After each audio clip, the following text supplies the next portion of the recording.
Sometimes silence doesn't mean peace. Sometimes it means something is listening. The road stretched like a cracked vein through the Nevada desert. Mira Collins kept her hands steady on the steering wheel, even though her eyes burned from 10 straight hours of driving. She was chasing a story, but more than that, she was running from herself. Her podcast, The Unheard Files, had been losing listeners fast. Too many paranormal hoaxes, her critics said. So when she'd gotten an anonymous email 3 weeks ago with the subject line, "They still whisper beneath Blackwood," she didn't think twice. Blackwood Town. Population? Officially 0. It was wiped off the map 30 years ago after a mining collapse killed almost everyone underground. The town had been sealed off, abandoned, but the email claimed something was still alive there. The last sign she passed read, "Welcome to Blackwood, Est, 1893. The paint was peeling, the metal rusted, half buried in desert sand. She stopped the car, stepped out, and felt the dry wind slap against her face. It was too quiet. No insects, no birds, just the endless sound of air moving across the dead land.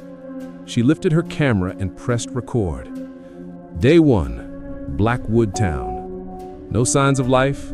The air smells like old dust and metal. It feels wrong, like the ground remembers. The main street was a skeleton. Wooden buildings with their insides caved in, glass shattered, signs swinging in the wind. A gas station stood on one corner, pumps rusted, numbers frozen at $1.09 per gallon. She smiled slightly. Guess inflation never made it here. But then she froze. There was a light, just for a second, in one of the windows of the diner across the street. A flicker, like someone had moved inside with a candle. She blinked, but it was gone. Mira took a slow breath. Probably the wind, or my nerves. Still, she kept the camera running. Inside the diner, everything was coated in dust. The old jukebox in the corner had melted into rust and silence. A menu still sat on one of the tables. Homemade pie, $2.25. Its letters faded, edges burned. She walked to the counter. There were coffee cups still sitting there, cracked with time. And beside them, a notepad. The last line written was still visible. Order for Tom. Eggs, hash browns, side of bacon. 11:47 a.m. And then below it, scribbled hastily in darker ink, "Don't go below." She swallowed hard. Don't go below. Her chest felt tight. She looked down and noticed a square metal hatch behind the counter, half covered in dust. The hinges were old, but not as rusty as everything else.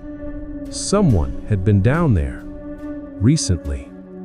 Her camera light flickered, then died. Who's there? She spun around, shining her phone flashlight. Empty.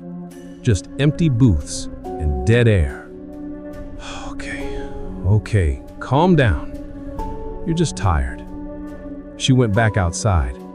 The sun was setting fast, bleeding orange across the horizon. She decided to stay the night, set up her camp by the car, get some rest, and start exploring the mine entrance tomorrow. She unfolded her camp chair and switched on her recorder.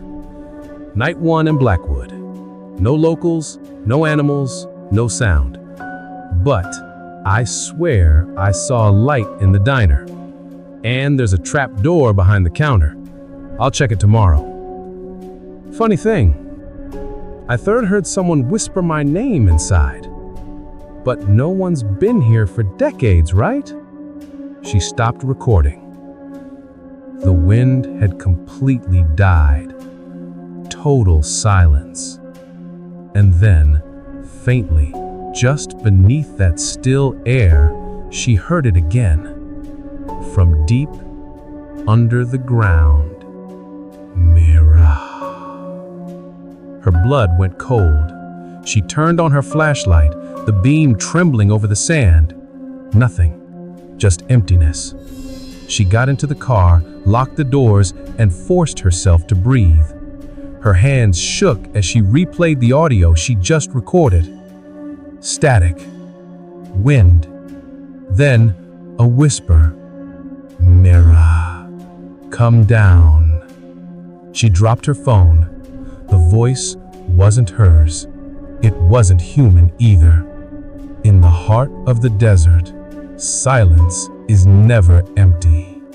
It echoes with what's been buried.